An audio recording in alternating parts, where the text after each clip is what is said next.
Welcome and hello, everybody, to another episode of GamerVision. I am just one of your hosts for tonight's episode, Jeff from Just One More Level, and I think over here, or maybe Nope, over other here, way, other way.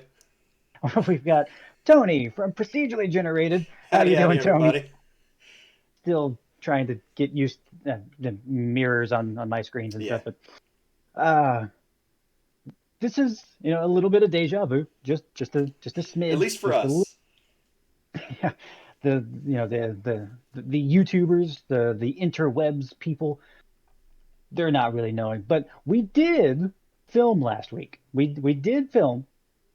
Um, Technology just again does not like us. Yeah, we'll figure it out one day.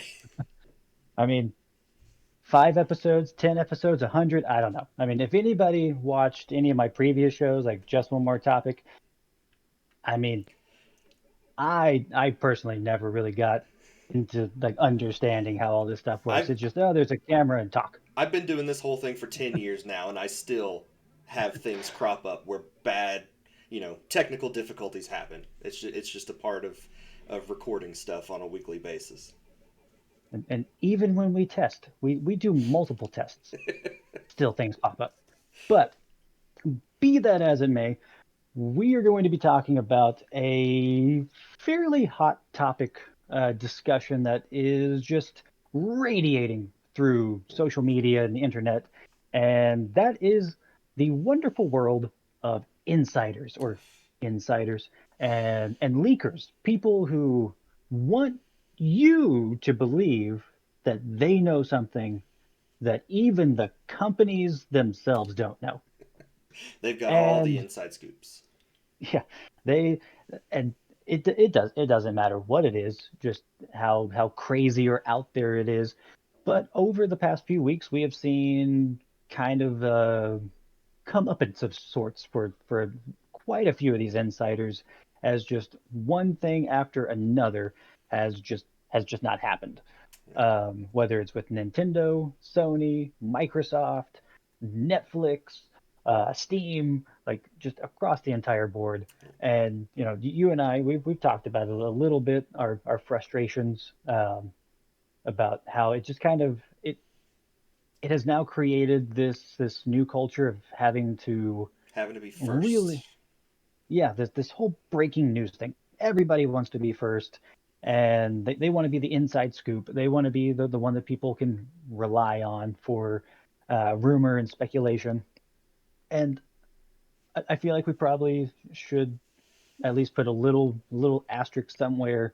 We're not going to be going after people who do predictions because we do them. Yeah, Um, this is more for the people and the organizations that for months will talk about something and hype something up, and when it doesn't happen, they say, "Oh well, yeah. it's your fault for believing me." Yeah, and the biggest subject of all of the insiders over the last few years has been the Switch Pro. Yes. Since Yeah. virtually the launch of the Switch, they've been Yeah. saying, well, the Switch Pro is coming. It's going to be here next year. They're Yeah. going to announce it at E3, and it's going to launch in the spring. And it's never happened. We're in the fifth year of the Switch, and people were predicting the Switch Pro for at least 4 of those 5 years. A beefier processor, more internal memory, which I mean, some of that, well, It, not the memory, but the storage, um, but just something that could compete with the next generation PS5 and Xbox Series X and yeah, S. That didn't happen. I mean, yes, there's new hardware, but Nintendo for the longest time has said we're not doing a Pro. yeah. But that hasn't stopped the insiders from saying that Nintendo's doing a Pro. Yeah, and to be fair, Nintendo has lied about that in the past. They have talked and denied systems like I think the Yeah, 3DS XL or something like that. One of them, maybe it was the new 3DS. They denied up to the week before they announced it and said it's not yeah. happening. And then the next week they announced the new 3DS, and you know, so Nintendo put a little bit of this on themselves, but yeah, after E3 with the Switch Pro stuff, and then it didn't happen. They talked leakers and insiders said it's going to happen right before E3 because they want to get that news out of the way so that Yeah. E3 can be focused on games and people can announce their upcoming Switch Pro games. And it didn't happen. It didn't happen during E3. It didn't happen after E3, and the internet is just finally fed up with And some of this and stuff. and as a matter of fact, they didn't do it at any event. I remember, I think you also referenced it too. We just woke up one morning and oh, there's a new model Switch. Yeah, It's the OLED. I I briefly thought, oh, maybe the insiders were actually correct on this one, and that this is the yeah. beefed up Switch that we've been hearing about for years. Not quite. I mean, the screen is OLED, It is slightly bigger. OLED. It is, slightly bigger. The Joy Cons are the same. I know that's been one thing that people have harped on, just the issues of Joy-Con or the controller drift. But like, I don't really think it's as big of a concern. I've had a Switch for a couple of years now, and I haven't had any like Joy-Con drift. I've had to go. I've Um, gone through three sets of Joy Cons that have oh all had well, drift issues. So uh, it. I don't know that it's a hugely widespread problem, but it is one of those things that people do deal with. And I've seen some stuff recently about some people figuring out ways to get rid of the Joy-Con drift. But if there was one thing that Nintendo should have done, or I not should have done, but probably could have done with a Switch revision, is somehow upgrade and update the Joy-Cons. yeah, because like they touch up the storage a little bit. They They double it, doubled it. which I I mean they could have done more than double it. Yeah, Um, they should have but probably quintupled it. yeah, because I mean, there you're going from 32 gigabytes to 64, I believe. I think it was Yeah, 32 it went from to start 32 to out, and then 64. so like they doubled it. Kudos, but that still a lot of games are gonna eat that up. Just like one game. Yeah, Uh, yeah. If Call of but Duty were to ever come to the Switch, it's just it wouldn't you wouldn't be able to put it on there. yeah, I think Warframe is too big even for the new version of the Switch. Maybe. Um, so well, and like they've done, like, for the most part, the new kickstand. I feel like that should have been what the Switch just had from the yeah. beginning. The current one is just a little too flimsy. Like, I never feel like it's actually secured Oh when yeah. when I, it's I using lost my kickstand. kickstand years ago. So I feel like that is a very long term thing that people have wanted for quite some time, that they're finally getting to. But the OLED model is not the Pro. It's not a super beefed up chipset.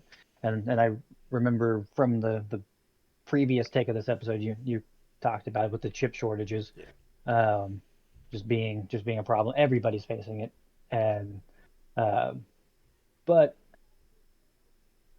the outrage that has just been pointed at Nintendo, despite the fact that Nintendo for years has said we're not doing a beefed up version of the Switch, instead of directing the anger at the right people or Mm-hmm. the outrage at the right people, they're targeting Nintendo Yeah. despite them saying, "Hey, don't expect a beefed up Switch."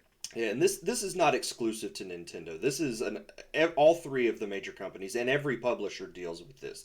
When an insider Yeah, comes out and says this is happening, I have inside information. You can guarantee that this is going to happen. And then when it doesn't happen, the internet doesn't direct their anger at the person who gave them the false information and raised their expectations. They direct it at the company who they think now has wronged them because they didn't yeah, give them what they were promised. And the problem with that is the company never promised that. yeah, It's and always we have not said anything. We've announced something. It's not exactly what you thought it was going to be, but the and anger gets directed at them anyway, and that's the big issue that I have with a lot of the insiders and the leaks and things like that is the internet's expectations gets raised far too high, and then they direct their anger at the wrong people when they get disappointed. and that's like we've talked about it with, you know uh, now that we're kind of in a post. well, not quite post, but things are getting back to normal. Hmm. With E3 this year, there's a lot of expectations going into E3, and companies had to really kind of rein in those expectations Yeah. because they wanted people to not go into the these into E3 or the Summer Games Fest with too high of Yeah. expectations, based on what leakers have said was going to happen.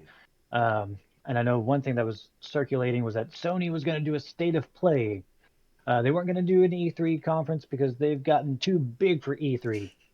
They're going to do their own thing. They're Yeah. going to they're going to have their own state of play. They're going to focus on all their own stuff. There's going to be God of War Ragnarok. There's going to be Horizon Forbidden West. There's going to be XYZ game, and it's going to take place after like a week after E3. Well, a week after E3, nothing happened. And then they're like, well, it's going to be at the end of June. At the end of June, there's going to be this big blowout conference. Sony's going to just have this like 2 hour thing because they've got just so many things to talk about. Didn't happen. Yeah. Beginning of July, they're like, hey, here's a bunch of like indie games, third party titles. We're going to focus on Deathloop. We're not going to, Hmm. we're not going to have God of War Ragnarok. We're not going to have Gran Turismo 7. We're not going to have the next VR headset. This is what we're focusing on. Yeah. And we just see this happening more and more with these insiders and leakers that they're so focused on trying to make the big headline that they just it's a very toxic nature Yeah. for the gaming environment. And you know will Sony do a big state of play coming up? Who knows? They've said stay tuned. Yeah. Towards the end of summer we're going to have some stuff to show you guys. But these insiders they're so vague with Yeah. a lot of the things that they say that it just opens the door. And I mean, in some cases, like what you referenced with Nintendo, like Nintendo has done multiple versions of their hardware in the past. We know that, Hmm. and they have kind of set themselves up for that stuff. But to just continue to harp on something and continue to latch onto like one idea for so long, and to act like it's happening now, it's happening now, it's happening now.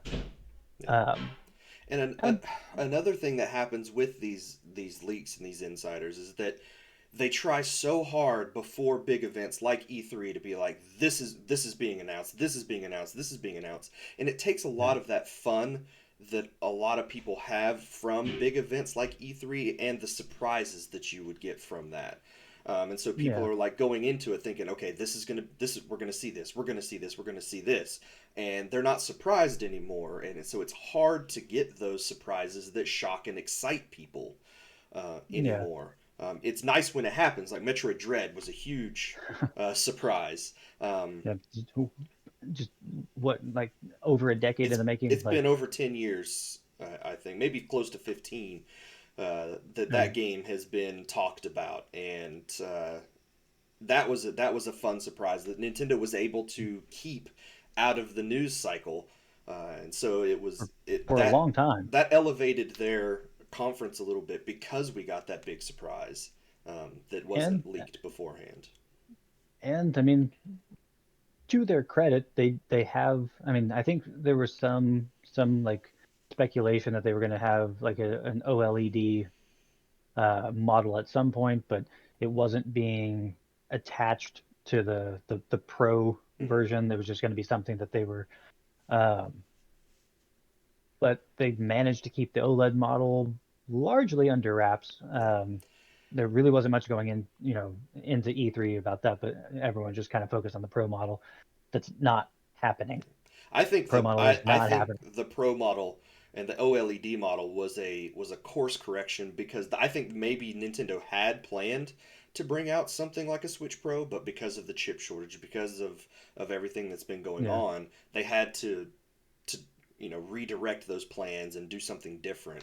Um, and yeah, like for another bit, like uh, one thing that happened over the last week since us, filming the original take is with the Switch OLED model. It's $350. I don't necessarily approve of the price point. Um, but one thing that other insiders have latched onto is that, oh well, Sony's now looking at increasing the price of the Oh PlayStation yeah, 5 yeah, because of what Nintendo's doing with the OLED model. And while I'm not, sold on the price, at least there's different yeah. things that they're doing with the OLED model. These insiders, I just need to have like, I don't know, like props or something for just, because they're not insiders. They do not have inside information, but they're, you've got people saying that Sony is not going to do anything different with the PlayStation 5. They're just going to increase the price because Nintendo Yeah. has decided that, oh well, we're going to launch a revision to our hardware at $50 more than what Hmm. the standard model is. Sources prove something. The PS5 launched 8 months ago. Yeah. People can't get it as of now, Yeah. and There's you're, nothing to justify a price increase to the PS5 right now. yeah, so just like, why? Just there.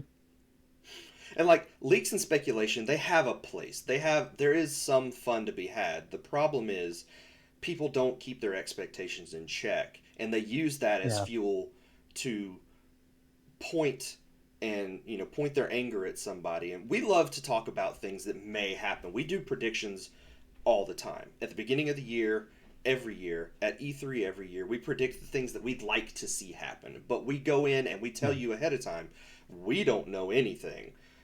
This is all just for fun. This is just us having a conversation. And for 10 years, I've been predicting Drill Dozer.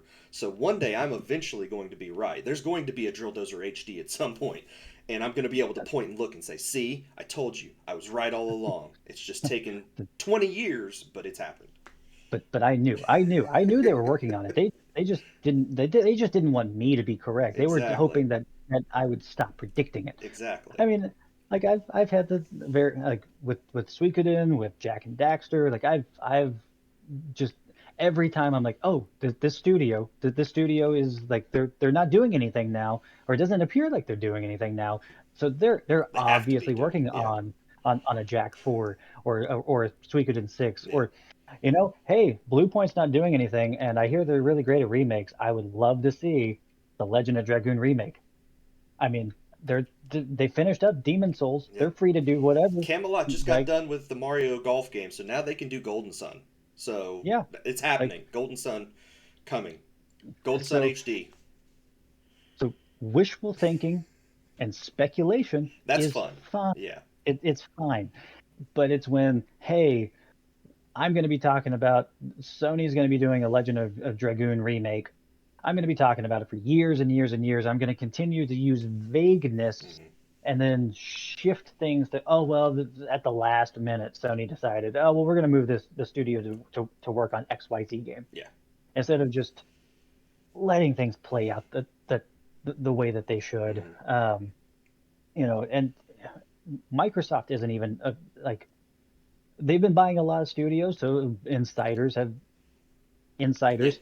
been have stated, oh well, they're looking to purchase Warner Brothers, they're looking to purchase Square Enix, they're looking to purchase, Yeah. until it happens. Like, the Bethesda purchase wasn't something that happened overnight. It No, was it had been in years. the work for a very long time. um and it's just like, it's that kind of stuff that I see happen, and it's frustrating. It is very frustrating because I like the conferences when there are surprises. I don't like to it was very unfortunate for, like, the state of play. Sony had to state, this stuff will not be here. Yeah. Beforehand, they had to come out and say, we're not talking about God of War. We're not Yeah. talking about Horizon. So don't expect it to be there. Yeah, so it's just like, having to I feel like it's going to make companies and creators much more risk averse, Hmm.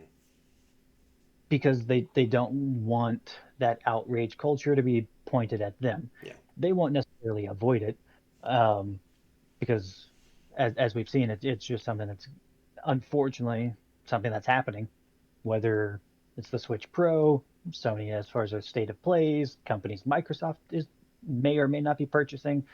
Um, you know, we've the Silent Hills thing, which my God, like why Every the company is making Silent Hills.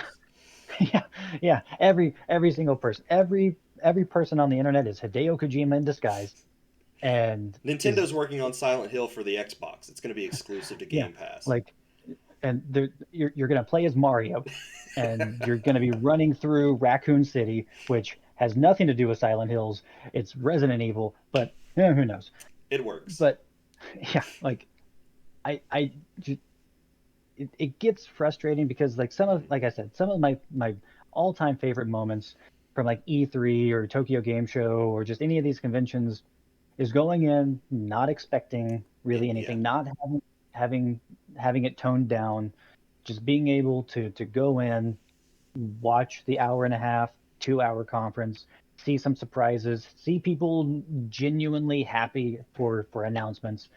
Um, Yeah. and Before we kind of I think get close to the end, my favorite I just want to say my favorite leak of all time oh, was 2 or 3 years ago, right before E3, the day before E3, Mario and Rabbids leaked. There was some of those images from Mario and Rabbids, and I thought, oh my god, this is no. Don't put Mario anywhere near the Rabbids franchise. It looks awful. Don't do it. I agree. And I then the next agree. day, they announced Mario and Rabbids and showed footage of it, and it was the best thing I'd ever seen. Like, it was so good. And I mean, as far as like wishful thinking, you kind of willed into existence the sequel, which got shown off at this year's E3 Yeah, with Spark of Hope. Um, so obviously, Ubisoft and Nintendo seem to be doing just fine together yeah, on that. yeah. So like again, wishful thinking, it's fine. Speculation, it's fine. Rumors to an extent are fine. Yeah. It's the insiders that just ruin the Yeah. experience of these conventions and conferences and stuff. You've That got to temper you your know, expectations and direct your anger where it actually needs to be directed at when you you know, get disappointed. Sony's not doing a Legend of Dragoon remake. I've come to terms with that. I'm not okay with it, but I accept it. Yeah. I haven't quite moved on, but It could still you happen know, someday. yeah, I mean, it could happen. I mean, it could very well happen at TGS this year. I Yeah. mean, it would be wonderful that happened. It's not, but I would love it if that happened. Um, most just temper Yeah. like what Tony said, just temper your expectations and don't believe some random people on Twitter and Facebook and Instagram. Yeah. They don't know more than what the company themselves are That's true. doing. That's true. Um, but let us know in the comments, what you think of Yeah. insiders, Yeah. leakers, Definitely. people that are just kind of ruining the experience of game announcements And in tell the us your comments. favorite leaks, your favorite rumors. Start Yeah, spreading your own rumors. Go ahead. Tell us the yeah. things you Like, want to see. so, and we will see you with the next episode, hopefully next week. Fingers crossed of GamerVision. I am Jeff from Just One More Level. And I'm Tony from Procedurally Generated.